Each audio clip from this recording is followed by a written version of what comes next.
আসসালামু আলাইকুম সুপ্রিয় দর্শক, আজকে কিছু ছোট ছোট বিষয় নিয়ে আলোচনা করব যেটা রাজুক অ্যাপ্রুভালে খুবই গুরুত্বপূর্ণ। এটা অনেকেই আমরা জানি না।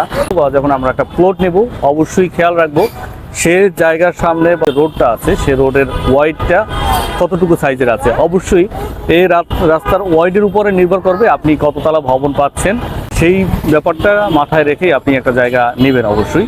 এরপরে আরেকটা বিষয় দেখবেন যে যে রোডটা আছে তার উপরে যে পাশের যে ইমারতগুলো আছে, ভবনগুলো আছে, তার সানসেট কতটুকু বাড়ানো আছে। যে আপনি দেখতেছেন যে আপনার রোডটা আছে 16 ফিট, দুই পাশ থেকে সানসেট যদি 2 ফিট বাড়ানো থাকে, এটা কিন্তু রাজুক কাউন্ট করবে না। আপনি এটা দেখে শুনে এটা নেবেন।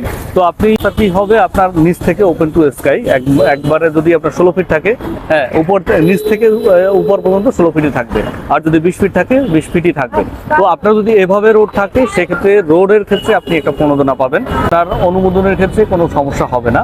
অবশ্যই এই বিষয়গুলো খেয়াল রেখে আপনি আপনার জায়গা ক্রয় করবেন বা একটা প্লট নেবেন আপনার পরবর্তী সুন্দর একটা ভবন নির্মাণ করার জন্য।